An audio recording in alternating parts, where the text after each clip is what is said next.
In the name of Dr. Calder. Thank you, Mr. Speaker. To the Minister of Finance, what progress is the government making with its multi-billion-dollar infrastructure program? The Honourable Bill English. Mr. Speaker, our progress on infrastructure is good. We have invested $5 billion in infrastructure such as schools, broadband and hospitals over the last 4 budget, and billions more upgrading our state highway networks and the national grid. The first road of national significance project, Victoria Park Tunnel, has been completed, and there is good progress on the rest. We've upgraded on average over 16,000 state houses a year since 2009 and are on track to insulate every state house built before 1978 by the end of the year. And of course we have put aside $5.5 billion to help fund the rebuild of Christchurch infrastructure, which is getting underway. Dr. Calder. Supplementary question to the Minister. What steps is the government taking to improve the quality of its infrastructure investment? The Honourable Bill English. Well, Mr. Speaker, that's a good question because just having more infrastructure is one aspect of it, but having high quality infrastructure is in the long run more important.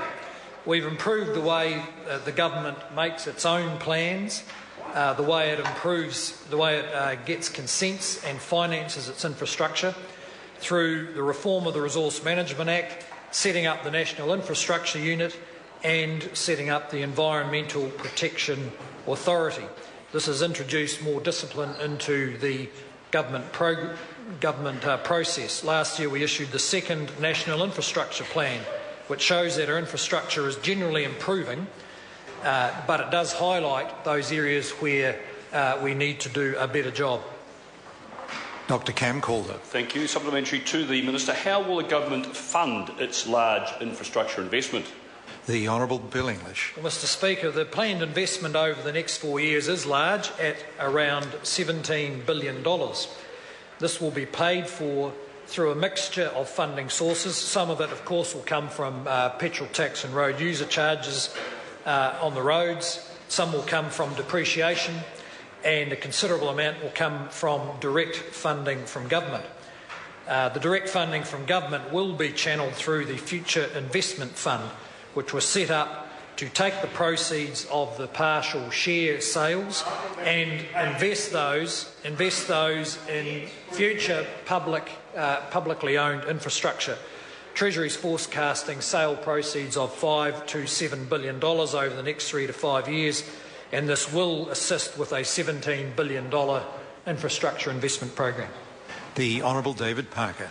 Does he agree with the 52% of business leaders in the New Zealand Herald Mood of the Boardroom survey that other than returning to surplus, the government has no adequate plan to encourage the economic growth and jobs needed to stop so many young New Zealanders moving to Australia?